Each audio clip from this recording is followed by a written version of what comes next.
সাকারিয়া 122 হচ্ছে তুরস্কের তৈরি মাল্টিপল লঞ্চ রকেট সিস্টেম। এটা কোনো মুসলিম দেশের তৈরি প্রথম মাল্টিপল লঞ্চ রকেট সিস্টেম, যেটাকে নির্মাণ করেছে তুরস্কের বিখ্যাত রকেটসান কোম্পানি। অস্ত্রগুলো তুরস্ক তৈরি করলেও এগুলো সবথেকে বেশি ব্যবহার করেছে আজারবাইজান। মূলত চলমান আর্মেনিয়া আজারবাইজান যুদ্ধেই এগুলো ব্যবহার করা হচ্ছে।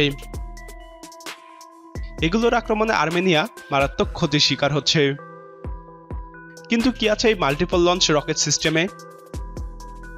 এটা একটি অটোমেটিক রকেট লঞ্চিং সিস্টেম, যেটা যুদ্ধের মাঠে শত্রুর উপর লাগাতার রকেট নিক্ষেপ করে। 1997 সাল থেকে এটার উৎপাদন হচ্ছে। সিরিয়া যুদ্ধ, লিবিয়া যুদ্ধ এবং ককেসাসের যুদ্ধে এগুলোর ব্যবহার করা হচ্ছে। এটার ওজন 22.2 টন, দৈর্ঘ্য 9.2 মিটার বা 30 ফুট 2 ইঞ্চি, আর প্রস্থ 2.5 মিটার বা 8 ফুট 2 ইঞ্চি।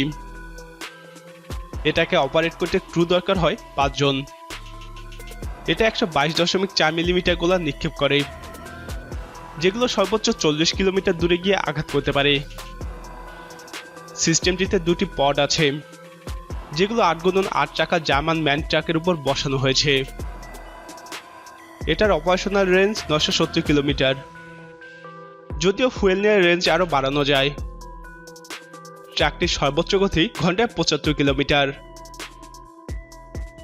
80 দশকে তুর্কি সামরিক বাহিনীকে আধুনিকীকরণের অংশ হিসেবে বেশ কয়েকটি নতুন রকেট সিস্টেম তৈরি করা হয়েছিল। 1996 সালে প্রথম ট্রায়ালের মাধ্যমে এই ব্যবস্থার প্রোটোটাইপগুলি প্রদর্শিত হয়, যেখান থেকে এটাকে বাছাই করে 1997 সালে উৎপাদন শুরু করা হয়।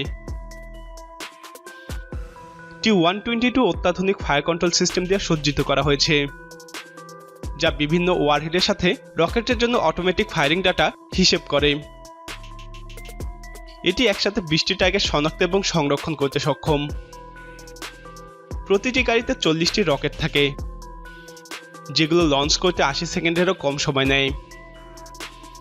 এটা 500x500 মিটার এলাকার মধ্যে রকেট নিক্ষেপ করতে পারে। T-122 পরবর্তী ভ্যারিয়েন্টগুলিতে হাইড্রোলিক ক্রেন যুক্ত করা হয়েছে, যার ফলে মাত্র 5 মিনিটের মধ্যেই রকেট পড রিলোড করা সম্ভব। এই সিস্টেমগুলি MKEK এবং রকেটসান যৌথভাবে তৈরি করেছিল। সাধারণত রাশিয়ান BM-1 থেকে 122 মিলিমিটার রকেট নিক্ষেপ করে এটি। তবে তুরস্কের নিজস্ব প্রযুক্তির হিফ্রাগ এবং ক্লাস্টার ওয়ারহেডও নিক্ষেপ করে থাকে। এছাড়াও এটা সৈন্যদের উপর হামলার জন্য অ্যান্টি পার্সোনেল এবং ট্যাঙ্ক ধ্বংসের জন্য অ্যান্টি ট্যাঙ্ক সাবমিউশন ফায়ার করে থাকে। এটাতে সেকেন্ডারি অস্ত্র হিসেবে 50 ক্যালিবারের একটি M2 Browning heavy machine gun রয়েছে। তুরস্কের কাছে 1000-এর উপরে এগুলো আছে। তুরস্কের বাইরে কেবলমাত্র আজারবাইজান এবং আরব আমিরাতের কাছে এগুলো আছে।